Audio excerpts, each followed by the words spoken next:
আসসালামু আলাইকুম, কেমন আছেন সবাই? আশা করি ভালো আছেন। আজকে বেস্ট হরের সেকেন্ড ক্লাসে চলে এলাম আমি। আশা করি প্রথম ক্লাস করেছেন এবং করা উচিত, যদিও খুব বেশি ইম্পর্টেন্ট কিছু ছিল না, কিন্তু ক্লাস করাটা উচিত। আজকের ক্লাসে কিছু মোস্ট ইম্পর্টেন্ট টপিক আছে এবং কিছু কম ইম্পর্টেন্ট টপিক আছে। তবে ইম্পর্টেন্ট থাকুক বা না থাকুক, আমি যেহেতু খুব ছোট ছোট ভিডিও দিচ্ছি, আপনাদের উচিত সেগুলো দেখে ফেলা। আপনারা চাইলে 2x স্পিডে ক্লাস করতে পারেন। যেমন প্রথম ভিডিওটি ছিল 22 মিনিটের, তো ওটা যদি 2x স্পিডে ক্লাসগুলো করতে পারেন তাহলে 11 মিনিট সময় লাগবে। 11 মিনিটে আপনার ক্লাস শেষ। তো 11 মিনিট আপনি কীভাবে করবেন? আপনার যদি টেবিলে বসে হাতে খাতা কলম নিয়ে ক্লাস করতে ইচ্ছে না হয়, কোনো সমস্যা নেই, কানে ইয়ারফোন নেন বা যা যেটি আছে, neckband, airport, anything what ever, গুলো নিয়ে আপনি হাঁটছেন রাস্তা দিয়ে, জাস্ট শুনতে থাকুন। আপনাকে পড়তে হবে না, শুধু আমার কথাগুলো শুনুন। এখানে আসলে প্রথম এই আইসিটির যে প্রথম 2টি চ্যাপ্টার, এগুলো তেমন পড়তে হয় না। এমসিকিউর জন্য আপনি রিডিং বাই রিডিং পড়া উচিত। এছাড়া সিকিউগুলো জাস্ট আপনি অন্যদের কাছ থেকে কথাগুলো শুনলে হয়ে যায় আসলে। তো আই হোপ আপনারা ওইভাবে না পড়ুন, শুধুমাত্র শুনুন আমাকে। And I hope and I believe that যদি আমাকে শুধুমাত্র শুনুন তাহলেও কিছু না কিছু লিখতে পারবেন ইনশাআল্লাহ। তো আজকে কথা না বলে চলুন শুরু করি। আজকে প্রথম টপিকটি হচ্ছে virtual reality, one of the most important topic এই চ্যাপ্টারের। আশা করি আমাকে দেখা যাচ্ছে, সরি আমাকে না, বোর্ড দেখা যাচ্ছে, আমাকে না দেখলে সমস্যা নেই। ভার্চুয়াল রিয়ালিটি এটি হচ্ছে আমাদের এই চ্যাপ্টারের একটি অত্যন্ত ইম্পর্টেন্ট একটি টপিক, যেটি আজকে আমি প্রথম শুরু করছি। তো ভার্চুয়াল রিয়েলিটি ব্যাপারটি আসলে কি, আমাদেরকে প্রথমে বুঝতে হবে যে ভার্চুয়াল ব্যাপারটি আসলে কি।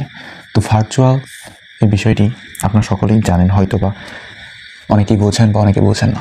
ভার্চুয়াল বলতে হচ্ছে কৃত্রিম, এবং রিয়েলিটি মানে হচ্ছে বাস্তবতা। অর্থাৎ ভার্চুয়াল রিয়েলিটি হচ্ছে কৃত্রিম বাস্তবতা, যাকে সংক্ষেপে ভিআর বলা হয়। ভিতে ভার্চুয়াল, আর্টে রিয়ালিটি। এ হচ্ছে ভার্চুয়াল রিয়েলিটির সংক্ষিপ্ত রূপ। ভার্চুয়াল রিয়েলিটি হচ্ছে এমন একটি পরিবেশ বা এমন একটি অবস্থা যেটি আপনার সামনে যদি আমি উপস্থাপন করি তাহলে আপনার বাস্তব বলে মনে হবে। অর্থাৎ আপনার সামনে আমি এমন একটি অবস্থা সৃষ্টি করলাম বা এমন একটি পরিবেশ সৃষ্টি করলাম যেটি আমি জানি এবং সবাই জানে, যেটি আসলে বাস্তব নয়, কৃত্রিম একটি ঘটনা।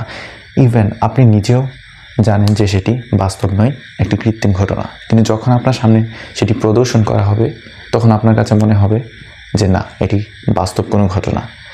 কারণ অস্বাভাবিক এমন কিছু থাকবে যেগুলো আপনাকে বাস্তব মনে করাতে বাধ্য করবে। এটি হচ্ছে কৃত্রিম বাস্তবতা বা ভার্চুয়াল রিয়েলিটি। তো যদি বইয়ের অনুযায়ী সংজ্ঞা দিতে চাই আরও সুন্দর ও সাবলীল ভাষায়, তাহলে বিষয়টি এভাবে বলা যাবে যে ভার্চুয়াল রিয়েলিটি বা কৃত্রিম বাস্তবতা হচ্ছে হার্ডওয়্যার ও সফটওয়্যারের সমন্বয়ে তৈরিকৃত এমন একটি কৃত্রিম পরিবেশ যা উপস্থাপন করা হলে কোনো একটি মানুষের কাছে তা বাস্তব বলে মনে হয়। এটি হচ্ছে বইয়ের ভাষায়। তবে মেইন হচ্ছে যে ভার্চুয়াল রিয়েলিটি হচ্ছে এমন একটি বাস্তবতা যা আসলে বাস্তব না, কিন্তু বাস্তবের উদ্বেগ ঘটায়। অর্থাৎ এই জিনিসটি বাস্তব না হলেও বাস্তবের মতো ফিল দেয়। সোজা কথা, বাস্তবের একটি ফিল দেয় অবাস্তব কোনো কিছু। এটা হচ্ছে ভার্চুয়াল রিয়েলিটি। তো ভার্চুয়াল রিয়েলিটির বেশ কিছু উপাদান রয়েছে যেগুলো আপনাকে যখন ব্যবহার করতে দেওয়া হবে বা আপনি যখন এগুলো ব্যবহার করবেন তখন আসলে এই অবাস্তব ব্যাপারটি আপনার কাছে বাস্তব বলে মনে হবে। যার মধ্যে তো ভার্চুয়াল রিয়েলিটির কিছু উপাদান রয়েছে। এগুলো হচ্ছে head mounted display, data glove, body suit, high quality audio, reality engine, sensor, simulation modelling এবং গ্রাফিক্স সফটওয়্যার।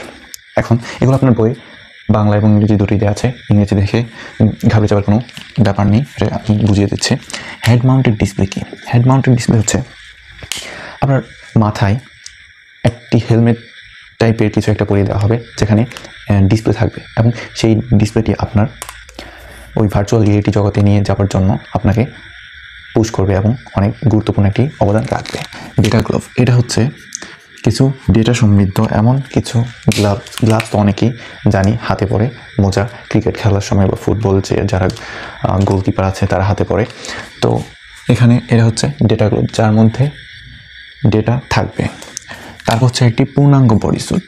আপনারা দেখবেন যে সব কিছুরই কিছু নির্দিষ্ট পোশাক রয়েছে। আপনি স্কুলে গেলে একটি পোশাক আছে, অফিসে একটি পোশাক আছে, যারা পুলিশ আছে তাদের একটি পোশাক আছে, যারা আর্মি আছে তাদের একটি পোশাক আছে। ইভেন আপনি যখন সাঁতার কাটতে চান, আমরা হয়তো গ্রামে যারা থাকি সাঁতার কাটার জন্য আলাদা কোনো পোশাক পরি না, তবে সাঁতার কাটার জন্য কিন্তু আলাদা পোশাক আছে, সুইমিং স্যুট যেটাকে বলে। এরকম অনেক ধরনের স্যুট আছে। তো এই ভার্চুয়াল রিয়েলিটি ব্যাপারটির জন্য একটি বডি স্যুট থাকে, যেগুলোকে বলা হয় ভিআর বডি স্যুট বা virtual reality body suit. High quality audio. দেখুন, এখানে ভার্চুয়াল রিয়েলিটির মূল উদ্দেশ্যই হচ্ছে আপনাকে একটি কৃত্রিম পরিবেশ দেওয়া হবে, কিন্তু সেটাকে বাস্তবের মতো উপস্থাপন করবে।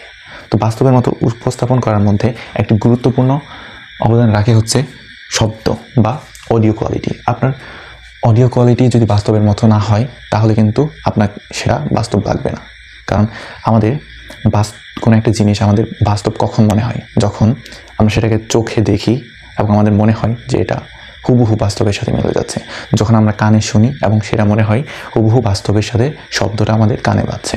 এবং সর্বশেষ যখন এই চোখ এবং কান একসাথে হয়ে যায়, তখন আমাদের ব্রেন আমাদেরকে বলে যে না, এটা কৃত্রিম নয়, এটা অবশ্যই বাস্তব একটা কিছু। তখনই আসলে ভার্চুয়াল রিয়েলিটির সার্থকতা সেখানেই। তো সেই জন্য আমাদেরকে একটি হাই কোয়ালিটি অডিও ব্যবস্থা লাগবে। তারপর হচ্ছে রিয়েলিটি ইঞ্জিন। এই যে আপনাকে কৃত্রিম পরিবেশকে আপনার সামনে বাস্তবে তুলে ধরা হবে, সেটা আসলে কীভাবে করা হবে? অবশ্যই আগে থেকে কোনো একটি যন্ত্র বা ইঞ্জিন তো লাগবে।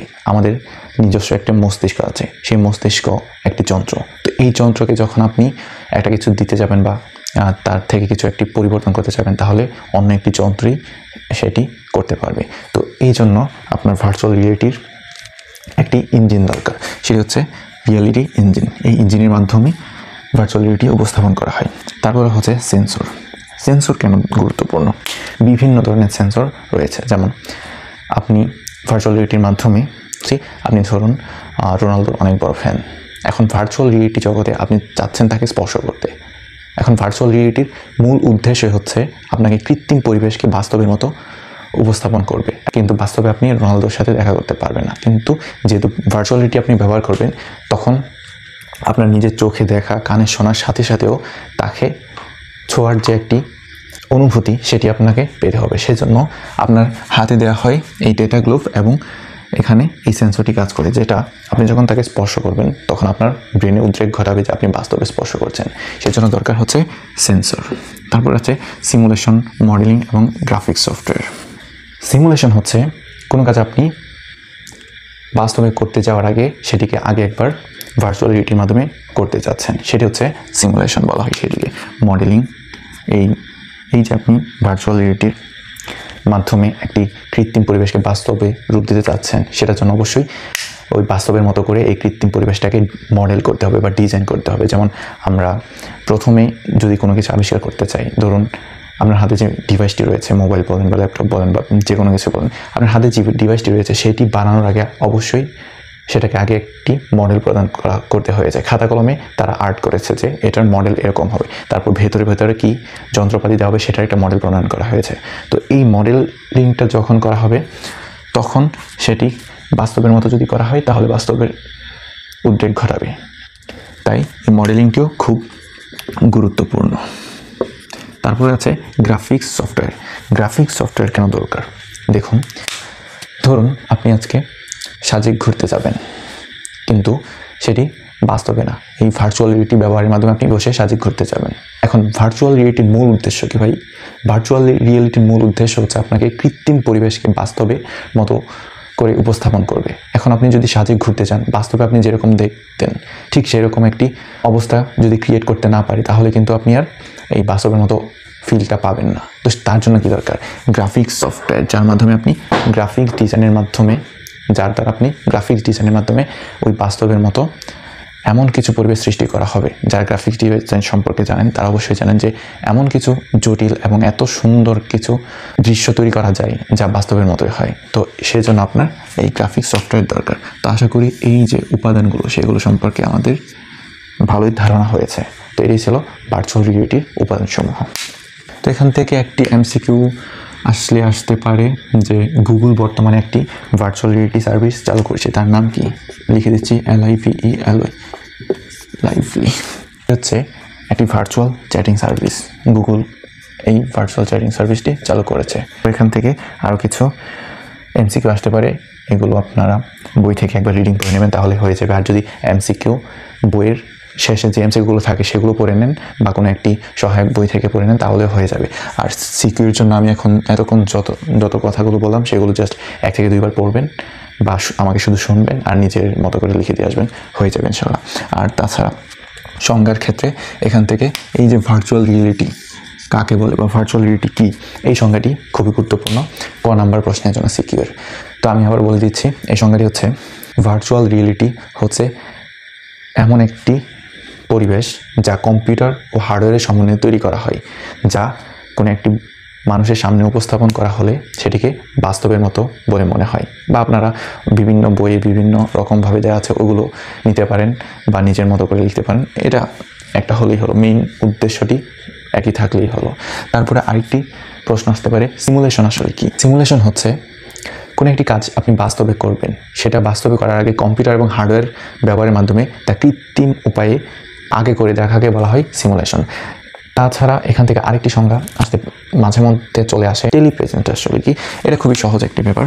টেলিপ্রেজেন্স আপনাকে সংজ্ঞা মুখস্থ করতে হবে না, শুধু বুঝুন, তাহলে সারা জীবন মনে থাকবে এবং নিজ থেকে বলতে পারবেন। টেলি বলতে আমরা কি বুঝি? ওই যে টেলিফোন, টেলিভিশন, এগুলো আসলে কি? টেলিফোন মানে কি? ফোন, কেউ একজন আপনাকে ফোন করবে এবং সেটি দূর থেকে করবে। অবশ্যই টেলিফোন আপনার ঘরে থেকে, একই ঘরে আপনারা দুজন বসে আছেন, আপনাকে টেলিফোন করবে না, তাই না? তো টেলিফোন বলতে বোঝায় দূর থেকে, এই যে ফোনটা আসে সেটা দূর থেকে কিছু।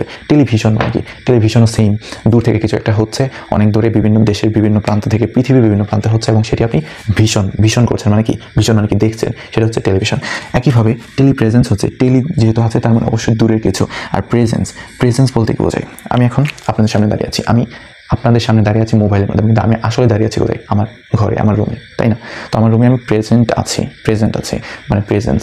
আপনি দূর থেকে কোনো একটি জায়গাতে প্রেজেন্ট হওয়াকে বা দূর থেকে আরও সহজে আরও সুন্দরভাবে গুছিয়ে যদি বলি তাহলে দূর থেকে কোনো একটি কাজ সম্পাদন করাকে বলা হয় টেলিপ্রেজেন্স। এটা হচ্ছে বইয়ের ভাষায়। কিন্তু যদি আপনি ভেঙে বলেন তাহলে টেলি মানে হচ্ছে এই যে দূর থেকে, আর প্রেজেন্স মানে দূর থেকে কোনো একটি কাজ সম্পাদন করা বা কোনো একটি জায়গায় থাকা।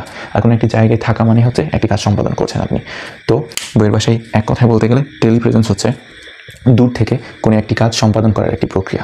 তো এখানে আরও কিছু জিনিস অ্যাড করা প্রয়োজন, যে আপনারা যখন সিকিউ লিখবেন তখন এর গুরুত্ব বা অবদান বা উপকারিতা যাই বলেন সেগুলো তো আপনাদের লিখতে হবে। তার সাথে মাঝে মধ্যে অনেকে যারা অনেক বিশাল করে লিখতে চান তারা অপকারিতা লিখেন অপকারিতার সাথে।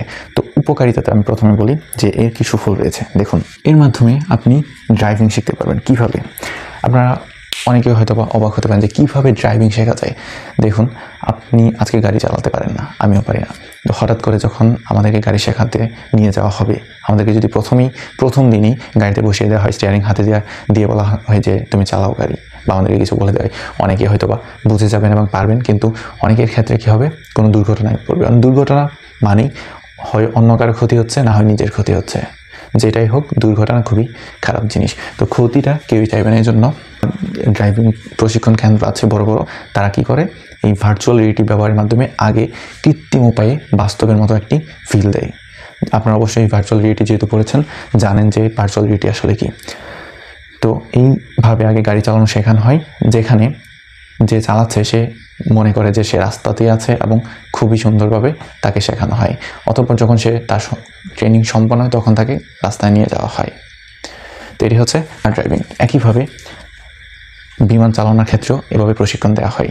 যারা সেনাবাহিনী আছে তাদের যুদ্ধের ক্ষেত্রে এভাবে প্রশিক্ষণ দেওয়া হয়। কেন? কারণ যুদ্ধের প্রশিক্ষণ দিতে হলে আপনাকে যুদ্ধে যেতে হবে। এখন যুদ্ধ কীভাবে? চাইলেই তো যুদ্ধ করা সম্ভব না। আবার নিজেদের মধ্যে যদি যুদ্ধ করেন তাহলে সেটি অবশ্যই মারাত্মক একটি ব্যাপার। তাই ভার্চুয়ালিটি ব্যবহার করে তাদেরকে আসল যুদ্ধের ফিল দেওয়া হয় এবং তাদেরকে প্রশিক্ষিত করা হয়। তাছাড়াও ট্রাফিক ব্যবস্থা আছে, ব্যবসা বাণিজ্যে ব্যবহার করা হয়, মহাশূন্য অভিযান চালানোয় ব্যবহার করা হয়, গেমস তৈরিতে ব্যবহার করা হয়, প্রকৌশল নগর উন্নয়নে ব্যবহার করা হয়, তারপরে আছে শিল্প কারখানায় ব্যবহার করা হয়, খেলাধুলা ও শরীরচর্চায় ব্যবহার করা হয়, তারপরে বিনোদন ও মিডিয়া ক্ষেত্রেও ব্যবহার করা হয়, তারপর হচ্ছে অনেকে ইতিহাস ও ঐতিহ্য রক্ষায় ব্যবহৃত হয়। এরকম অনেক কিছু আছে, এগুলো আসলে সব কিছু জানা লাগে না। যতটুকু আমি বলেছি আপনাদেরকে ঠিক ততটুকু বা তার থেকেও কিছু কম জানার সমস্যা নেই। এগুলো মাথায় রাখুন, গুছিয়ে লিখে দিয়ে আসবেন। 1 থেকে 1.5 পেজ যদি হয়ে যায় একটা গ নাম্বার প্রশ্ন, তাহলে হয়ে যাবে। আর গ হলে 2 থেকে 2.5 পেজ হয়ে যাবে এমনিতেই। এগুলো কোনো বিষয় না, আপনারা অনেক ভালো জানেন আমার থেকে। আর যদি এবার অপকারিতার দিকে আসেন, এই যে ভার্চুয়ালিটির উপাদানগুলো লিখে দিলাম, ডাটা গ্লাভ, বডি স্যুট, হাবি চেপে আর অনেক কিছু, এগুলো কিন্তু খুবই কস্টলি একটা ব্যাপার। এখানে অনেক কিছু খরচের ব্যাপার আছে এবং এগুলো আসলেই খুবই দামি একটি প্রক্রিয়া। এই ভার্চুয়ালিটি সব জায়গায় পাওয়া যায় না, খুবই দামি একটি প্রক্রিয়া। তারপর হচ্ছে এটি হচ্ছে স্বাস্থ্যের জন্য ক্ষতিকর। এটি আপনারা জানেন কিনা আমি জানি না, যে যত ডিজিটালাইজেশন হচ্ছে আমাদের পৃথিবী, যত নেটওয়ার্কের স্পিড বাড়ছে, যত কিছু হচ্ছে, ততই কিন্তু আমাদের পরিবেশের ক্ষতি হচ্ছে আর আমাদের ক্ষতি হচ্ছে। তো এভাবে আপনার স্বাস্থ্যের ক্ষতি হচ্ছে। এর অনেক ব্যাখ্যা দেওয়া যাবে, কিন্তু এগুলো আসলে আইসিটির ব্যাপার নয়, এগুলো বিজ্ঞানের ব্যাপার। এগুলো আপনারা যারা বিজ্ঞান বিভাগে আছেন তারা অবশ্যই জানবেন যে হাই ফ্রিকোয়েন্সিগুলো মানব শরীরের জন্য কতটা ক্ষতিকর। শুধু মানব শরীর নয়, প্রতিটি প্রাণীর জন্য ক্ষতিকর, উদ্ভিদের জন্য ক্ষতিকর, পরিবেশের জন্য ক্ষতিকর। তো এগুলো আসলে বিজ্ঞানের ব্যাপার, এগুলো এখানে না লিখলেও চলবে বা না জানলেও চলবে। তারপর হচ্ছে কল্পনার জগতে বিচরণ। আপনি এগুলো ব্যবহার করতে করতে এমন একটি অবস্থা হবে আপনার যে আপনি বাস্তবের থেকে কল্পনা জগতে বেশি থাকবেন। এটা কিন্তু খুবই খারাপ একটি ব্যাপার। তারপরে আরেকটি অপকারী দিক বলতে গেলে বলা যায় যে আপনার মনুষ্যহীনতা। অর্থাৎ আপনি যখন কোনো একটি কাজ বাস্তবে করার বদলে সেটিকে কৃত্রিমভাবে করে ফেলবেন। ধরুন আপনি মাঠে যাবেন খেলা দেখতে, যদি মাঠে সত্যি সত্যি যেতেন তাহলে কিন্তু আপনার আরও হাজার হাজার লাখ লাখ দর্শকের সাথে আপনি খেলা দেখতেন। তাহলে কি হতো, আপনার তাদের মতো একটি অনুভূতি ফিল হতো, তাদের সাথে একাত্মতা পোষণ করতেন এবং একসাথে খেলা দেখতেন। কিন্তু যখন এইটির মাধ্যমে আপনি খেলাটি দেখবেন, তখন আপনার মনে হবে যে আপনি মাঠে বসে আছেন, কিন্তু আসলে কিন্তু আপনি মাঠে নেই, আপনি একা বসে আছেন। এভাবে কি হচ্ছে, আপনি মানুষ থেকে দূরে চলে আসছেন। শুধু এটি না, প্রত্যেকটি ক্ষেত্রে দেখা যাবে যে আপনি মানুষ জাতি থেকে কেবল দূরেই সরে যাচ্ছেন। দূরে এসে যত ডিজিটালাইজেশন হচ্ছে তত আপনি মানুষের থেকে দূরে চলে যাচ্ছেন, একা হয়ে যাচ্ছেন। এটি হচ্ছে একটি অন্যতম এবং আমার মনে হয় সব থেকে শক্তিশালী এবং সব থেকে বাজে একটি অপকারিতা হচ্ছে এই ডিজিটালাইজেশনের। শুধু ভার্চুয়াল রিয়েলিটি না, ভার্চুয়াল রিয়েলিটি শুধু ডিজিটালাইজেশনের একটি রূপ। এছাড়াও অনেক কিছু আছে ভার্চুয়াল রিয়েলিটি ছাড়াও। আমি শুধু ভার্চুয়াল রিয়েলিটিকে দোষ দিচ্ছি না, পুরো ডিজিটালাইজেশনের একটি ক্ষতিকর দিক হচ্ছে এই মনুষ্যহীনতা, যা আপনাকে একা করে দিচ্ছে ক্রমে ক্রমে, আপনি টের পাচ্ছেন না। তার পরবর্তী টপিক হচ্ছে আর্টিফিশিয়াল ইন্টেলিজেন্স। বর্তমান যুগে চ্যাটজিপিটি এর নাম শোনেননি কে? আপনি শুনেছেন? অবশ্যই শুনেছেন চ্যাটজিপিটি। আর যারা শোনেননি তারা হয়তো পৃথিবীর মধ্যে নেই, তারা মঙ্গল গ্রহ থেকে এসেছে। চ্যাটজিপিটি হচ্ছে একটি ওপেন এআই, অর্থাৎ আর্টিফিশিয়াল ইন্টেলিজেন্সের একটি ক্ষেত্র। এই আর্টিফিশিয়াল ইন্টেলিজেন্স মানে কি? আর্টিফিশিয়াল অর্থাৎ কৃত্রিম। পড়ালে অনেকভাবে পড়ানো যায় এবং পড়লে অনেকভাবে পড়া যায়, কিন্তু যখন আপনি একটি ওয়ার্ড দেখবেন, এই সংজ্ঞাটা কিন্তু তার ভেতরে লুকিয়ে থাকে। সেখান থেকে আপনি প্রথমে বুঝে খোঁজার চেষ্টা করবেন।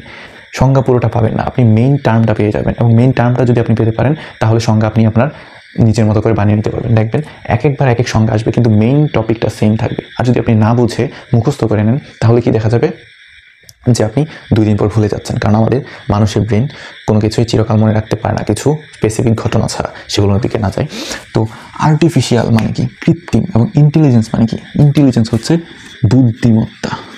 তো আর্টিফিশিয়াল ইন্টেলিজেন্স বা এআইতে এ হচ্ছে আর্টিফিশিয়াল, আইতে ইন্টেলিজেন্স। তো কৃত্রিম বুদ্ধিমত্তা আসলে কি? কৃত্রিম মানে কি? প্রকৃত না, বাস্তব না। এই যে আমাদের বুদ্ধিগুলো, এগুলো কিন্তু বাস্তব বুদ্ধি। কিন্তু এই যে কৃত্রিম বুদ্ধি কখন বলা হয়? যখন আমাদের এই বাস্তব বুদ্ধিগুলো ব্যবহার করে কোনো একটি যন্ত্রে দেওয়া হয় এবং সেই যন্ত্র এই বুদ্ধি কাজে লাগিয়ে কোনো একটি কাজ করে, সেটি হচ্ছে কৃত্রিম। অর্থাৎ কৃত্রিম বুদ্ধিমত্তা বলতে হচ্ছে, আশা করি আপনারা এতক্ষণে বুঝে গিয়েছেন যে কৃত্রিম বুদ্ধিমত্তা হচ্ছে প্রযুক্তি নির্ভর একটি সিস্টেম যা মানুষের বুদ্ধিকে ব্যবহার করে বা মানুষের বুদ্ধিকে কাজে লাগিয়ে কোনো একটি কাজ সম্পন্ন করে। বইয়ের ভাষায় স্পেসিফিক্যালি বলতে চাই তাহলে কৃত্রিম বুদ্ধিমত্তা হচ্ছে মানুষের চিন্তা ভাবনাগুলোকে যন্ত্রের মধ্যে রূপ দেওয়ার একটি ব্যবস্থা। এখান থেকে খুব বেশি কিছু নেই, শুধু আপনারা একটি লাইন আছে যে আর্টিফিশিয়াল ইন্টেলিজেন্স কথাটি সর্বপ্রথম কে ব্যবহার করেন? জন ম্যাককার্থি। কত সালে? আই থিঙ্ক 1956 সালে। তিনি MIT স্টুডেন্ট ছিলেন। এখান থেকে আরেকটি MCQ মাঝে মধ্যে আসে যে টুরিং টুরিং টেস্ট বা টুরিং শব্দটি সর্বপ্রথম কে ব্যবহার করেছিলেন? তো এটি আসলে না জানা থাকলে অনেকেই জানে, কারণ অপশন দেখেই বুঝে ফেলবে, কারণ এই লোকটির নামের সাথে টুরিং আছে, অ্যালান টুরিং। হ্যাঁ, অবশ্যই অ্যালান টুরিং এই টুরিং টেস্ট ব্যবহার করেছেন। টুরিং টেস্ট আসলে দেখুন, টুরিং টেস্ট হচ্ছে এমন একটি টেস্ট বা এমন একটি পরীক্ষা যার মাধ্যমে বোঝা যায় যে কোনো একটি যন্ত্রের চিন্তা করার ক্ষমতা আছে কি নেই। অর্থাৎ আপনি একটি রোবট বানালেন, সেটিকে প্রথমে আপনাকে টুরিং টেস্ট করাতে হবে যে সেটিকে আসলে চিন্তা করতে পারে কি না। যদি চিন্তা করতে না পারে তাহলে কিন্তু সে রোবট হলো না। এই হচ্ছে টুরিং টেস্ট। এই টুরিং টেস্টের মাধ্যমে একটি যন্ত্রে চিন্তা করার ক্ষমতা আছে কি নেই সেটি বের করা হয় বা বোঝা হয়। তারপর এখানে আরও কিছু জিনিস আছে যেগুলো ওই ডেটা সায়েন্স, নিউরাল নেটওয়ার্ক, এগুলো তেমন আসে না। তারপর আপনারা চাইলে একবার রিডিং পড়ে নিতে পারেন, চোখ বলে নিতে পারেন। তো এবার আসুন আমরা দেখি আর্টিফিশিয়াল ইন্টেলিজেন্সের বিভিন্ন ক্ষেত্র। আর্টিফিশিয়াল ইন্টেলিজেন্সের কিছু ক্ষেত্র রয়েছে, যেমন মেশিন লার্নিং। মেশিন লার্নিং ব্যাপারটি আসলে কি? মেশিন লার্নিং হচ্ছে আর্টিফিশিয়াল ইন্টেলিজেন্সের এমন একটি ক্ষেত্র যেখানে ওই যে বললাম একটি মেশিনের ভেতর আপনার যে বুদ্ধিগুলো আছে সেগুলোকে প্রবেশ করে দেওয়া হয় এবং সে অনুযায়ী ওই মেশিন শিখে, সে নিজে প্রথমে শেখে এবং অতঃপর যখন অন্য কেউ তার থেকে এইগুলো জানতে চায় তখন সে তাকে প্রোভাইড করে। এটা হচ্ছে মেশিন লার্নিং। তারপর হচ্ছে NLP, ন্যাচারাল ল্যাঙ্গুয়েজ প্রসেসিং। এটা হচ্ছে আমরা মানুষ, যেমন আমি বাংলাতে কথা বলছি, হালকা পাতলা হিন্দি বলতে পারি, একটু একটু ইংরেজি বলতে পারি, এরকম 2 থেকে 3টি, আপনি হয়তো 2 থেকে 3টি ভাষা জানতে পারেন। এরকম অনেকে আছে 4, 5টি, 10টি ভাষা জানতে পারে। কিন্তু পৃথিবীতে কি শুধুমাত্র এগুলোই ভাষা? না, পৃথিবীতে প্রচুর ভাষা রয়েছে, সবগুলোকে জানা সম্ভব আমাদের পক্ষে সম্ভব না, কিন্তু একটি আর্টিফিশিয়াল ইন্টেলিজেন্স বা রোবটের পক্ষে জানা সম্ভব। রোবট ব্যাপারটি এখানে আসছে না, আর পরবর্তীতে এই টপিক আছে সেখানে ভেঙে ভেঙে আলোচনা করব। তো এই আর্টিফিশিয়াল ইন্টেলিজেন্স আপনার সকল ধরনের ভাষা জানে, আপনি যে ভাষা দিয়ে কথা বলুন সে বুঝতে পারবে। এটি হচ্ছে NLP এর একটি সফল ক্ষেত্র আর কি, যাকে বলে। তারপর হচ্ছে স্পিচ রিকগনিশন। স্পিচ রিকগনিশন কি? আপনি স্পিচ বলতে বোঝাই বক্তব্য, এই যে আমি কথা বলছি এটা হচ্ছে স্পিচ। রিকগনিশন মানে কি? আপনি আমাকে বুঝতে পারছেন, চিনতে পারছেন, আমার কথা শুনে বুঝতে পারছেন, এটা হচ্ছে রিকগনিশন। তো আমি যদি আর্টিফিশিয়াল ইন্টেলিজেন্সকে বলি আই অ্যাম আ স্টুডেন্ট, এটাকে তুমি টেক্সট, আমি স্পিচ বললাম, তুমি এটাকে টেক্সটে করো, সে কী করবে? আমার এই ভয়েসটাকে রিকগনাইজ করবে, করে সেটাকে লিখে দিতে পারবে, যে আমি কী বলি সেটা লিখে দিতে পারবে। আবার একইভাবে আমি যদি লিখে দিই যে আই এম স্টুডেন্ট, তখন তাকে যদি বলি যে এটা কী লিখেছে তুমি পড়ো, তখন সে আবার এই টেক্সট টু স্পিচে চলে যাবে, অর্থাৎ সে আমার লেখাটাকে পড়ে তার নিজের মতো করে শোনাবে। যেমন আমরা অনেক সময় বিভিন্ন ইংরেজি প্রোনাউন্সিয়েশনগুলো, যেগুলো কঠিন প্রোনাউন্সিয়েশন, সেগুলো কী করি? গুগলে দিই বা যে কোনো একটা অ্যাপে দিই, দেওয়ার পর বলি সেটাকে প্রোনাউন্সিয়েশন করার জন্য, বা প্রোনাউন্সিয়েশনটা কীভাবে হয় সেটা জানি। সেটা হচ্ছে স্পিচ রিকগনিশন, অর্থাৎ ভয়েস টু টেক্সট অথবা টেক্সট টু ভয়েস। এটি হচ্ছে আর্টিফিশিয়াল ইন্টেলিজেন্সের একটি সফলতম ক্ষেত্র। তারপর আর রয়েছে ভিশন, এক্সপার্ট সিস্টেম। এগুলো আসলে মোটামুটি আপনারা জানেন যে ভিশন আসলে কি। দেখা, অর্থাৎ আপনি কোনো একটি ছবি তুলে দিলেন, যেমন গুগলের মধ্যে লেন্স নামের একটি অপশন রয়েছে, সেখানে যদি আপনি কোনো কিছুর ছবি উঠিয়ে দেন তাহলে এই রিলেটেড সকল ছবি আপনার চলে আসবে। এরকম আর অনেক কিছু আছে ভিশন, এগুলো তেমন দরকার পড়ে না, আসলে শুধু জানার জন্য দিয়েছে, তো আপনি জানতে পারেন অবশ্যই, এটি একটি গুরুত্বপূর্ণ ব্যাপার। তারপর হচ্ছে এক্সপার্ট সিস্টেম। তো এক্সপার্ট সিস্টেম আমি এতক্ষণে যা বললাম সব কিছু আসলে এক্সপার্ট সিস্টেমের মধ্যেই পড়ে, অর্থাৎ মানুষের বুদ্ধিকে আপনি যন্ত্রের মধ্যে দিচ্ছেন এবং সেই যন্ত্রটি আবার একইভাবে কাজ করছে। ইভেন আপনি যেই জ্ঞানগুলো দিচ্ছেন, আপনার মধ্যে ধরুন 20% জ্ঞান আছে, আপনি 20% দিচ্ছেন, অন্যজনের কাছে আছে আরও 20%, সেই 20% দিচ্ছেন, বই থেকে কালেক্ট করলেন আরও 50%, সেই 50%ও দিচ্ছেন, মানে কি 90% হচ্ছে। আবার অন্যান্য আরও অনেক ধরনের জায়গা থেকে আরও 10% আনলেন, 100% হচ্ছে। যেই 100% আপনি দিবেন সেই 100% সে কাজে লাগাতে পারবে, কিন্তু আপনার কাছে আছে মাত্র 20%, অর্থাৎ আপনার থেকে প্রায় 80% বেশি সে কিন্তু জানে বা বুঝে, যদিও আপনি তাকে বানিয়েছেন, কিন্তু সে জানে আপনার থেকে বেশি। এটি হচ্ছে এক্সপার্টাইজ, অর্থাৎ এই এক্সপার্ট সিস্টেম যদি সুন্দরভাবে সহজভাবে বলতে চাই তাহলে এটা হচ্ছে এমন একটি সিস্টেম যেটা কোনো একটি স্পেসিফিক বিষয়ের উপর আপনার থেকেও বেশি এক্সপার্ট করে তুলবে ওই আর্টিফিশিয়াল ইন্টেলিজেন্সকে। যেমন বিভিন্ন মানুষ অনেকে আছে যে গবেষণার কাজে ব্যবহার করে আর্টিফিশিয়াল ইন্টেলিজেন্স, অনেকে চিকিৎসার কাজে ব্যবহার করে, অনেকে পড়াশোনার কাজে ব্যবহার করে, এরকম অনেক এক্সপার্ট সিস্টেম রয়েছে। আর্টিফিশিয়াল ইন্টেলিজেন্সের এক একটি সেগমেন্ট বা এক একটি ক্ষুদ্র অংশ হচ্ছে এক্সপার্ট সিস্টেম। এক্সপার্ট সিস্টেম ব্যবহার করে অনেকে অনেক কিছু করে থাকে, যেমন যারা গণিতবিদ আছেন তারা জটিল গাণিতিক সমস্যাগুলো সমাধানের জন্য কী ব্যবহার করে? ম্যাক্সিমা নামের একটি এক্সপার্ট সিস্টেম আছে। তারপরে আছে চিকিৎসকরা ক্যাডুলাস, মাইসিন, হাবিজাবি, অনেক কিছু রয়েছে। এগুলো আসলে এত কিছু ব্রডলি জানার কোনো দরকার নেই এইচএসসি লেভেলে, এখন আপনারা শিখছেন এইচএসসিতে ভালো করার জন্য, তো এটাতেই থাকুন। পরবর্তীতে অনেক কিছু জানতে পারবেন অবশ্যই। যদি সায়েন্স নিয়ে পড়ার ইচ্ছা থাকে, ইঞ্জিনিয়ারিং নিয়ে পড়ার ইচ্ছা থাকে, সিএসসি, আইআইটি এই টাইপের সাবজেক্ট নিয়ে পড়ার ইচ্ছা থাকে, বা আর্টিফিশিয়াল ইন্টেলিজেন্স, ডাটা সায়েন্স এই টাইপের যে মানে প্রযুক্তি নির্ভর যেই সাবজেক্টগুলো আছে সেগুলো নিয়ে পড়ার ইচ্ছা থাকে, তাহলে এগুলো এমনিতেই জেনে যাবেন। এগুলো এখন থেকে এত আহামরি জেনে কিছু হবে না, বা অনেকে জানতে ভালো লাগে, আবার অনেকে ভালো লাগে না, শুধুমাত্র পরীক্ষায় লিখতে হবে এই জন্য পড়ুন। তো যতটুকু বলছি ততটুকু শুনে নিন। তো এই আর্টিফিশিয়াল ইন্টেলিজেন্সগুলো কীভাবে তৈরি করা হয়, তার জন্য আপনার কিছু প্রোগ্রামিং ল্যাঙ্গুয়েজ দরকার হয়। যেমন আপনার বই আছে, এগুলো এখান থেকে এই নামগুলো আপনি বারবার করবেন, মুখস্থ করার দরকার নেই। 20 থেকে 30 বার 40 বার চেয়ে যতবার পারেন পড়ে নেবেন, আপনার সাবকনসিয়াস মাইন্ডে যাতে সেট করা থাকে, যেন পরীক্ষায় আসলে আপনি অপশন দেখার পর বলতে পারেন যে এটি এরকম। যেমন প্রশ্ন আসতে পারে যে নিচের কোন ল্যাঙ্গুয়েজটি এক্সপার্ট সিস্টেম বা আর্টিফিশিয়াল ইন্টেলিজেন্সে ব্যবহার করা হয়। এখানে আমি বলে দিচ্ছি যে প্রোগ্রামিং ভাষাগুলো হচ্ছে Lisp, Prolog, C, C++, CLISP, Java, MATLAB, Python, SHRDLU, art ইত্যাদি ভাষা এই কৃত্রিম বুদ্ধিমত্তা আর্টিফিশিয়াল ইন্টেলিজেন্সে ব্যবহার করা হয়। তো এগুলো আপনার বারবার পড়তে পারবেন, বারবার পড়ে নেবেন। এখানে মনে করুন এমসিকিউ আসবে যে নিচে কোন ল্যাঙ্গুয়েজটি আর্টিফিশিয়াল ইন্টেলিজেন্সে ব্যবহার করা হয়। তো এখান থেকে যে নামগুলো আমি বললাম সেখান থেকে একটি থাকবে, বাকি 3টি তো ভুল থাকবে, সেটা আপনারা অবশ্যই জানুন। তো এইভাবে আপনারা লাগিয়ে নেবেন। তো এখান থেকে মাঝে মধ্যে আমি আসলে কোনো বোর্ড পরীক্ষায় দেখিনি আসতে, তবে আমাদের কলেজের পরীক্ষায় একবার এসেছিল যে ফাজি লজিক কি, অনেকের নাম পর্যন্ত শুনিনি।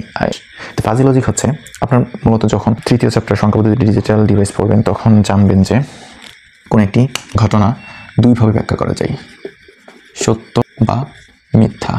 সত্য মানে 1, মিথ্যা মানে 0, এই দুইভাবে প্রকাশ করা যায়। কিন্তু যখন এই 0 ও 1 এর বাইরেও অন্য কোনো উপায়ে কোনো একটি ঘটনাকে ব্যাখ্যা করা যায় তখন সেটাকে বলা হয় ফাজি লজিক। এই ছিল ফাজি লজিক নিয়ে ছোট্ট একটি কনসেপ্ট, ছোট্ট একটি কথা, কিন্তু না পারলে এটি অনেক ভয়ঙ্কর একটি বিষয় হয়ে দাঁড়ায়।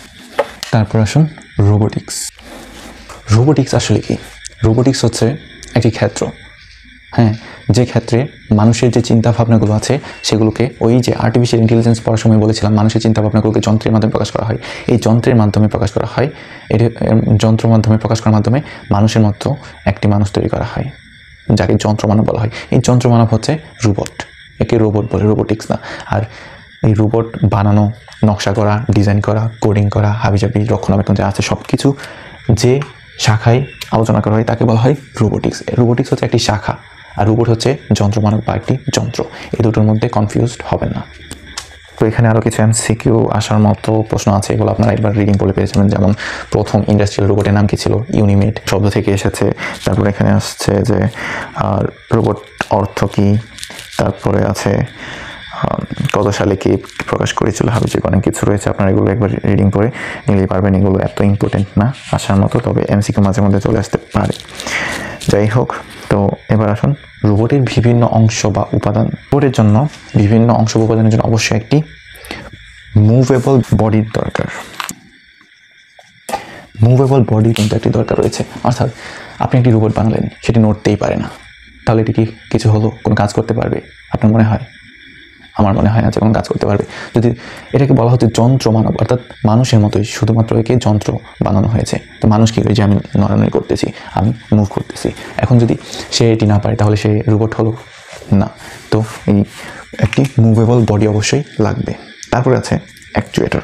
এটি হচ্ছে অনেক ইম্পর্ট্যান্ট একটি উপাদান, অ্যাকচুয়েটর।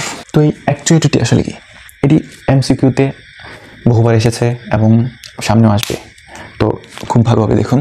অ্যাকচুয়েটর হচ্ছে একটি স্বয়ংক্রিয় যন্ত্র। স্বয়ংক্রিয় যন্ত্র আবার কি? এটি একটু কঠিন ভাষায় বলে ফেললাম না। স্বয়ংক্রিয় যন্ত্র হচ্ছে একটি মোটর টাইপের যন্ত্র, যেটি প্রয়োজনের তাগিদে 360 ডিগ্রি ঘুরতে পারে। এইটি হচ্ছে এমসিকিউ, অ্যাকচুয়েটর।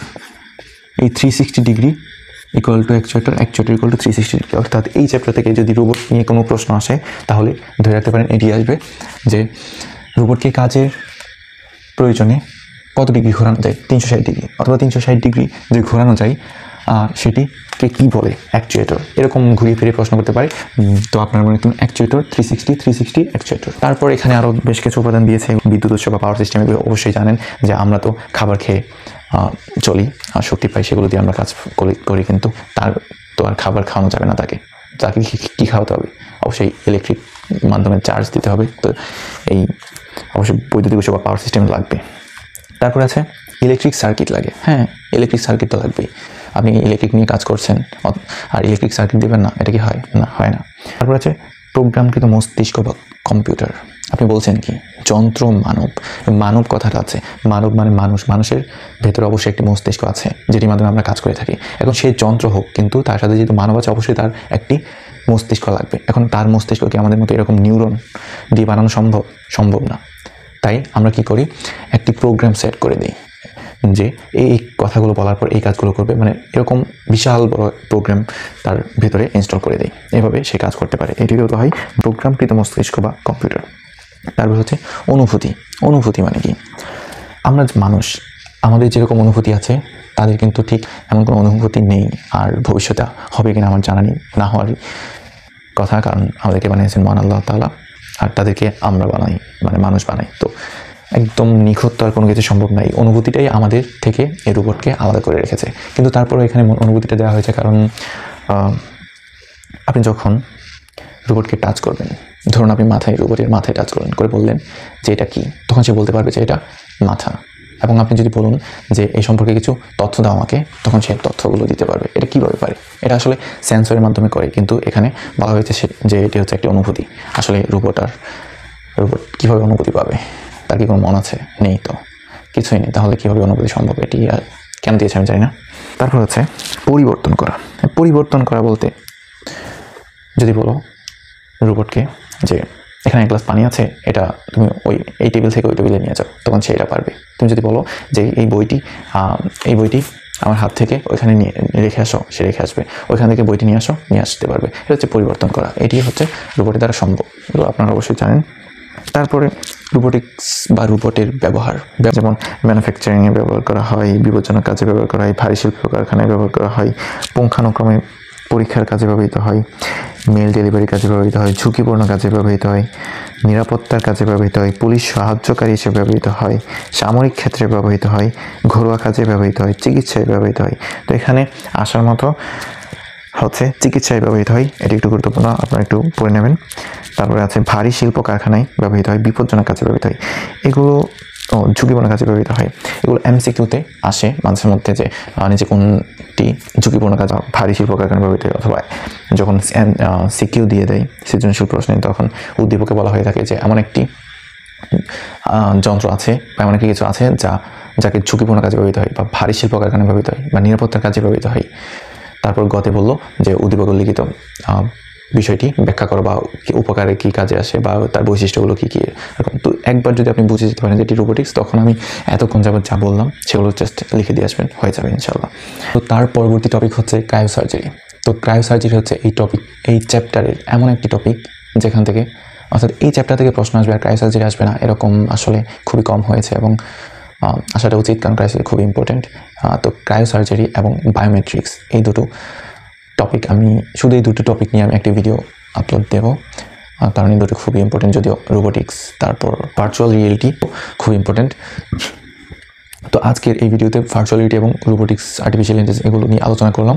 তো আগামী ভিডিওতে আমি ক্রায়োসার্জারি এবং ন্যানো টেকনোলজি, তার সাথে বায়োমেট্রিক্স নিয়ে আলোচনা করবো। কিন্তু এর মধ্যে আরও কিছু টপিক রয়ে গেছে, এগুলো আমি খুব তাড়াতাড়ি এখন শেষ করে ফেলবো। যেমন মহাকাশ অভিযান। আচ্ছা, এগুলো আসলে আমার বলার কিছু নেই। মহাকাশ অভিযান আসলে কি? মহাকাশ হচ্ছে মহাকাশের মধ্যে গিয়ে আপনি যে অভিযান করেন, সেটাই হচ্ছে মহাকাশ অভিযান। এবং বইয়ের ভাষায় আরও সুন্দরভাবে লেখা আছে যে মহাশূন্যের রহস্য আবিষ্কারের উদ্দেশ্যে মহাকাশচারী সহ কিংবা মহাকাশচারী ছাড়াই পৃথিবীর মাধ্যাকর্ষণ শক্তির বাঁধন কাটিয়ে পৃথিবী পৃষ্ঠ থেকে কমপক্ষে 100 কিলোমিটার উপরে বায়ুমণ্ডলের বাইরে গিয়ে কোনো মহাকাশযান কর্তৃক চালিত অনুসন্ধান বা অভিযানকে বলা হয় মহাকাশ অভিযান। বিশাল বড় সংজ্ঞা, তবে খুবই সহজ। এটা খুব সিম্পলি আপনি বলে দিতে পারবেন যে মহাকাশ অভিযান হচ্ছে এমন একটি অভিযান যা মহাকাশে গিয়ে করা হয়। এখন মহাকাশ কোথায়? অবশ্যই পৃথিবী থেকে বাইরে, পৃথিবী থেকে কমপক্ষে 100 কিলোমিটার দূরে মহাকাশচারী সহ বা ছাড়া কোনো একটি অভিযান সম্পন্ন করাকে বলা হয় মহাকাশ অভিযান। তারপর এখানে আসলে বেশ কিছু সালগুলো দেওয়া আছে, বিভিন্ন কৃত্রিম উপগ্রহগুলো, কোন কৃত্রিম উপগ্রহ কত সালে ছাড়া হয়েছিল, কে ছেড়েছিল বা গিয়েছিল, এগুলো হবে যে অনেক কিছু আছে, কিন্তু তার মধ্যে এতগুলো ইম্পর্টেন্ট না। শুধু ইম্পর্টেন্ট হচ্ছে এখান থেকে দুটি প্রশ্ন, যে প্রথম কৃত্রিম উপগ্রহ এবং প্রথম মানুষবাহী কৃত্রিম উপগ্রহ, এই দুটো প্রশ্ন আসলে অনেকেই কনফিউজড করে, তো আমি লিখে দিচ্ছি আজকে। কৃত্রিম উপগ্রহ হচ্ছে স্পুটনিক 1 এবং প্রথম মানুষ বহনকারী কৃত্রিম উপগ্রহ হচ্ছে ভস্টক 1। আপনারা মাথায় গেঁথে নিন, চোখে স্ক্রিনশট দিয়ে নিন। তারপরে হচ্ছে আরও প্রশ্ন আসতে পারে, স্যাটেলাইট কাকে বলে, এগুলো আপনি বই থেকে পড়ে নেবেন। তারপরে হচ্ছে স্যাটেলাইটের ব্যবহার, একবার রিডিং পড়লে পেয়ে যাবেন, না পড়লে অনেকে পারবেন। তারপরে এখানে আরেকটি প্রশ্ন আসে যে বাংলাদেশ হচ্ছে 57তম স্যাটেলাইট উৎক্ষেপণকারী দেশ। এটি এমসিকিউ মাঝে মধ্যে চলে আসে, ইম্পর্টেন্ট আছে। আর তাছাড়া এখানে আরও অনেক কিছু ইনফরমেশন রয়েছে, যে বঙ্গবন্ধু স্যাটেলাইট 1 কত সালে উৎক্ষেপণ করা হয়েছিল, কোন স্পেস সেন্টার থেকে করা হয়েছিল, কোথা থেকে করা হয়েছিল, কত দাগিমা, এগুলো তেমন আসে না, একবার করে নিতে পারেন। তারপর হচ্ছে জিপিএস বা গ্লোবাল পজিশনিং সিস্টেম। জিপিএস, বর্তমানে জিপিএস কে না জানে, গ্লোবাল পজিশনিং সিস্টেম, যার মাধ্যমে আপনি কোনো কিছু ভূপৃষ্ঠে থাকা কোনো কিছু সহজে ট্র্যাক করতে পারবেন। অর্থাৎ আপনি বাসায় আছেন এবং আমাকে বলছেন যে আপনি বাসায় নেই, আপনি অন্য জায়গায় গিয়েছেন, তো আপনার যদি জিপিএসটা আমি ট্র্যাক করতে পারি, তাহলে কি আমি আসলে কিন্তু জেনে যাবো যে কোথায় আছেন আপনি। এটি হচ্ছে জিপিএস, গ্লোবাল পজিশনিং সিস্টেম। আপনি আপনার জায়গা বা আপনার অবস্থান চিহ্নিত করা যাবে এর মাধ্যমে। তারপর ওই আইসিটি নির্ভর উৎপাদন ব্যবস্থা, এগুলো আপনারা একবার রিডিং করে নেবেন। ক্যাম ও ক্যাড, এগুলোর CAD বা CAD, কম্পিউটার এইডেড ডিজাইন, এবং CAM মানে কম্পিউটার এইডেড ম্যানুফ্যাকচার। এগুলো শুধুমাত্র এখান থেকে দুটো পুনরূপ জেনে নেবেন এবং এখান থেকে কিছুটা রিডিং করে নিতে পারেন। তারপর আছে প্রতিরক্ষা বা ডিফেন্স, এগুলো আপনারা রিডিং করে নেবেন, এগুলো এখান থেকে আসার তেমন কিছু নেই। তারপরে বায়োমেট্রিক্স আমি বলেছি আগামী ক্লাসে। তো এই ছিল আজকের ক্লাস। আরও বেশ কিছু টপিক বাকি আছে, যেগুলো আমি পরবর্তী ক্লাসে ইনশাআল্লাহ শেষ করার চেষ্টা করব। আর যদি না পারি তাহলে অবশ্যই তারপরের ক্লাসে এই প্রথম চ্যাপ্টারের ঝামেলা শেষ।